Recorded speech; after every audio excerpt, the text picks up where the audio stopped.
For those leaving tech marketing, where are you going? What industry and job title are you pivoting to?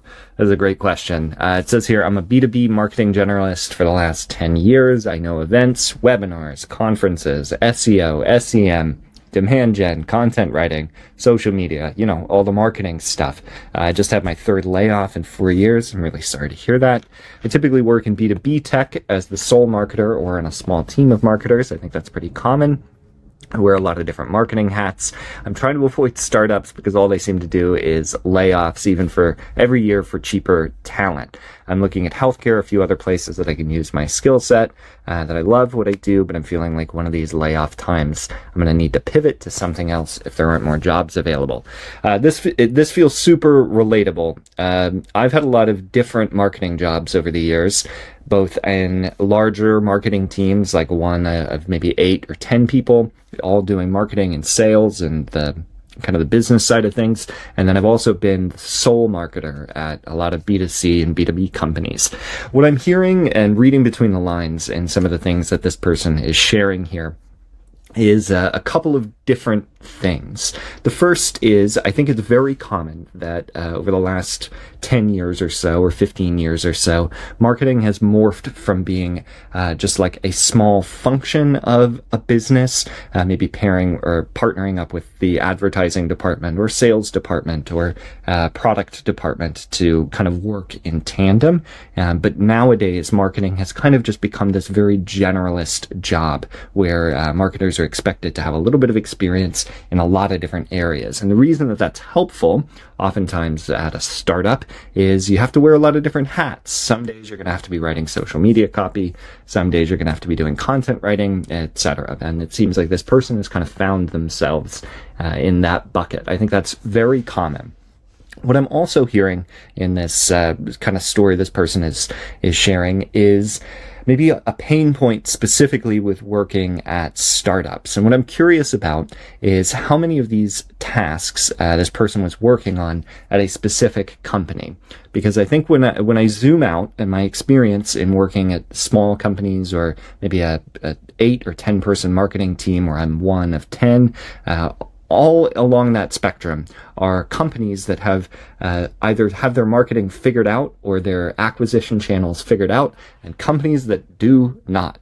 Especially in tech startups, like the poster child of oftentimes what happens is that a new startup enters the market and either VC money comes in or private equity, some influx of cash comes in, a few $1,000,000 to help get a product or an engineering project off the ground. We have an idea, let's get money and go build it.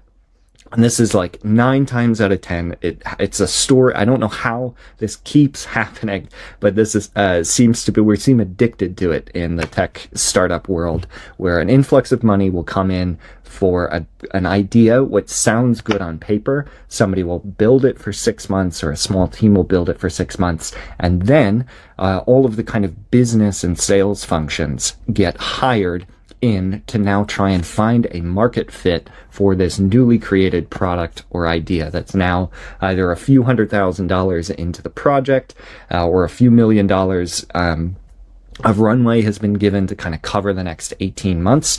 And what ends up happening is this huge amount of pressure gets put onto the marketing team, sales team, and the product team to now take this small idea and now go figure out a place to shove it. Who can we find to sell this thing to? And it is the most backwards way of developing products. And I really empathize with this person talking about their marketing experience, being expected to kind of know all of these different things, events and webinars. What I'm hearing reading this is that the company that you're working for just got laid off from didn't know where their product could fit into the market. They did not either have existing customers, or maybe they had a few, but they didn't really have a clear picture of like, our customers look like this, they hang out in these places, and these are the motions that they take in order to convert into paying customers. It sounds like all of those steps were skipped, and now the sole marketer or a small marketing team is expected to basically go out and test all of these things all the time. Let's go do events. And then next week, we're going to make a bunch of social media content. And then next week, we're going to make blog posts. And I think for a startup to be successful, in my opinion, when you make your first marketing hire, your first marketing hire should not be the first hire that you make to help your business make money. Your business should already be making money. You should already know how to acquire customers and where they hang out, who they are, their psychographics, things like that. You don't have to have it all figured out. I don't think any business has it all figured out. And if you say that you do, I probably wouldn't believe you. Even though I would expect or hope that marketers wear a lot of different hats, I think that's a really valuable skill set. I think that the problem that this person is illustrating has less to do with the startup-ness of this problem or the tech-ness of this problem, and more has to do with the fact that a lot of these companies simply don't know what it is they're trying to solve. What problem are we trying to solve that has enough people willing to pay for it, and how do we go and acquire them cheaper than it costs us to charge for this product where we're going to make a profit? All three of those things have to work in synchronicity for an app or a product to be successful.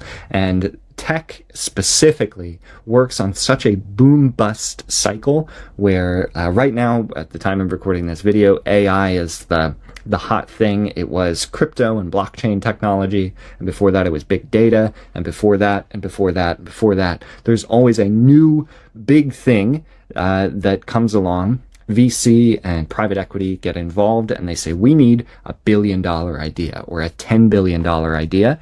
And so they will take these investments of $1 million or $5 million or $10 million and go and invest in thousands of companies, startups, because they don't yet know what the space holds.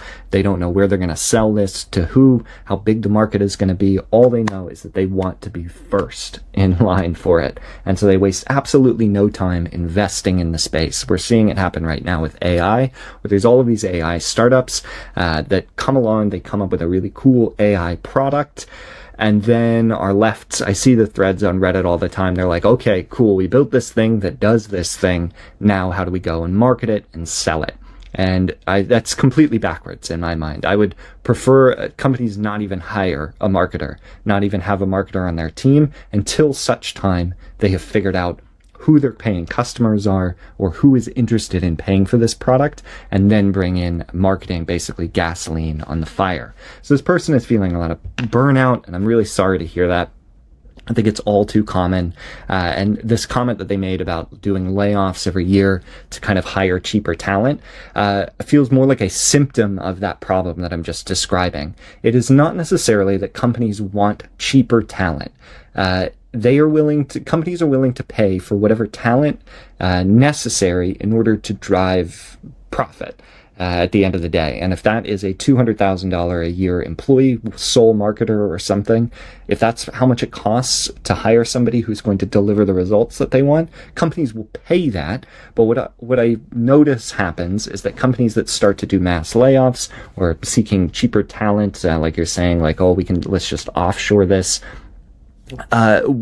I think that the reason that that's happening is not a cost-saving mechanism per se. It's that their runway of money that is in the bank account is running out, and they still haven't solved their problem. So when you notice layoffs in marketing or in copywriting or in support, only to be replaced with cheaper talent, what it tells me, or what it seems to me, is that company still hasn't figured out their product market fit. They are scrambling now. They know they need to reduce costs because their runway is running out. And the cheapest thing to do is to start offshoring, thinking that they have a kind of a talent expense problem. We are paying too much for talent. Again, completely ignoring the fact that they don't have a product that has enough demand in the marketplace where the cost of talent for their teams doesn't matter as much. Obviously, headcount and paying employee wages and all of those things does add up. I'm not ignorant to that fact, but companies that are truly profitable or successful or on their way to success are much, much less worried about the cost of talent acquisition than they are about finding the right people for the job who can help them 10x their idea. Just staying zoomed out. Last thing I'll say about this, there's so many businesses that fail, right? 90% of businesses will fail within the first year or first 2 years or something. That is also the case for tech. And I think the longer that you work in tech, specifically at startups, either as a sole marketer or in a small marketing team, what you'll start to do, or what I would hope you do, or encourage you to do, is look for companies that already have a track record before you start applying to the hot new thing. I know when the crypto boom happened and the AI boom that happened right now, you can go on LinkedIn or anywhere that has job postings. You're going to see thousands of job openings at these companies because they are all VC backed, or they've raised a bunch of money, some capital somehow, and they are now trying to hire the best talent, thinking that if they bring in the expert whatever, they can quickly find a product market fit. And it all feels like it's happening so quickly, and it happens over and over and over again. If you are chasing a tech startup, I would encourage you, don't abandon tech completely, don't abandon startups completely, but change your mindset to start looking and only applying for roles at companies that are healthy and already have existing customers, or who have enough of a validated market fit for their product. They have free users or have some momentum indicating that this company is going to work. You obviously aren't going to get it right 100% of the time. It's still going to be a little bit stressful, but try to join a company that it already has a track record and the product is doing the marketing itself, and you can come in and identify the channels that are working or aren't working and really double down on the things that are acquiring customers, rather than being that founding growth marketer, hacker, wear every hat person that a lot of companies try to hire for, which is really just code for we don't know how to sell this or to whom or how much it'll cost or any of the things that would be important before launching a product. We just want to hire a marketer to figure that out. And so I think a lot of the stress this person is feeling has nothing to do with it being B2B, has nothing to do with being startup or in tech, and more to do with the fact that confluence of three things by their very nature attract a lot of high risk, high reward people or ideas that are unvalidated. I think a good analogy in my mind is you wouldn't join, if this was a band, bands can't just go into the studio and say, we need a hit. We need a hit. We have to have a number one radio hit. We wrote it. We think it's incredible. All right, record label.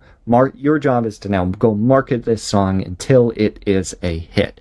And it doesn't work like that. Music and the entertainment business don't tend to work like that. You can't just will a hit into existence by having the perfect record label or the perfect team behind it. You have to have a song that resonates with people at the end of the day, and no amount of money or throwing like, oh, let's go play at events, let's go play webinars, let's do conferences, let's be on the internet, let's do social, let's write. None of those things are ever going to change the fact, as they say, you can't polish a turd. They're not going to change the fact that the product probably isn't a good fit. So if you're thinking of leaving tech, I would encourage you not to. I really like working in tech and startups, and I think there's a lot of really interesting, creative people in it trying to solve real problems.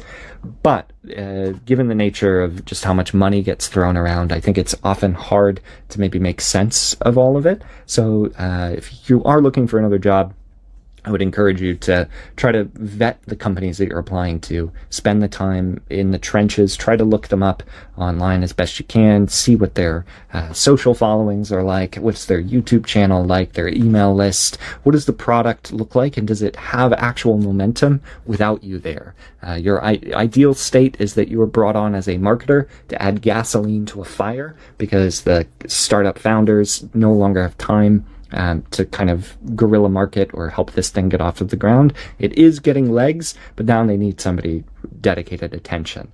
That's the perfect scenario. The unideal scenario is joining a company that hasn't yet sold any products or has sold so few that they don't yet clearly understand who it's for, how much they're willing to pay for it, etc. And they need you to figure it out real quick before all of the money runs out. And that's a really stressful place to be. So yeah, if you're applying to jobs, I think tech has the highest high risk, high reward. You can get a high salary and a good work-life balance at the right company. It just takes time on the applicant end to maybe spend time trying to flesh that out and understanding that. So best of luck to this person trying to leave